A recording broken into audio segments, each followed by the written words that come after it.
Today on the 5-Minute Leadership Podcast, we're going to answer a question I have been asked countless times.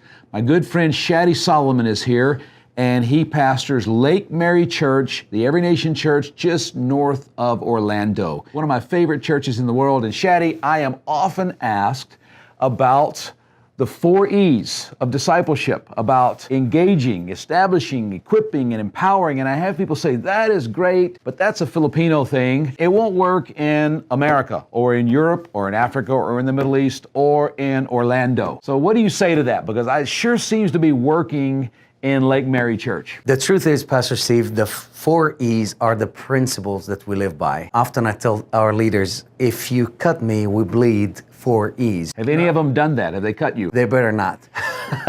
This is the principle that guide the direction we go. We've been going for almost 8 years now, and it's been a very, very successful journey for us because it gives a definition and a direction for the process, how we really truly make disciples. It is the only way we know how to do ministry. Is it working in America?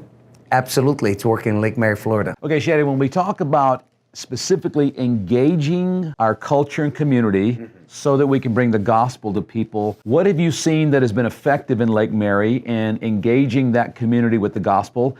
And what are things that have not been effective? Jesus says we should be a fisher of men. So I decided I'm going to look for the best fishing pond. Where's the biggest club in my community? Where's the biggest gathering in my community that I could be a part of this, so I could become the fisher of men that I'm called to be? So you're looking for a club to join so you can get involved in the community rather than sticking up, come to my church signs, you're the church going to the community. Absolutely. People are shy away from the whole idea of church. If you invite people to church in Lake Mary, it's almost like you're asking them to do something ridiculous or something, I quit that long time ago. I looked up all the clubs in Lake Mary and I see this 11,000 member club. I click on it and it was a gym. So I looked at my wife and said, guess what?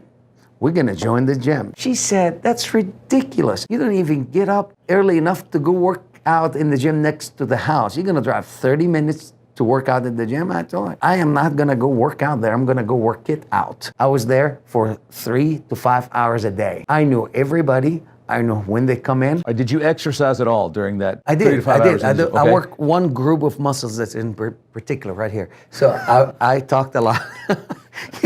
Spend a lot of time asking questions and meeting people. If you don't know how to work out, a lot of volunteers in the gym will love to teach you how to work out. Okay. That was my thing. I asked, what's the best routine? And just a common ground, an area that people excited to tell you, even if they don't know you. You're at the gym, you're engaging people with a relationship and a friendship. How do you go from that to bringing the gospel into the conversation? I was looking for a need. I was looking for somebody that actually need a miracle of God, that the power of God become real in their lives. When I found that need, I took it to a matter of prayers and intercession that God will make a way for this miracle to happen. It's not we're trying to recruit people to join a Sam's Club or a country club. We're trying to get people to experience the power of God, the power of the resurrection in their life. Shaddy, let me ask you one more question. You have, it seems like, an equal number of African Americans, Caucasians, Middle Eastern, Asians, Latinos. How does that happen? We're diverse on purpose. We celebrate differences. For instance,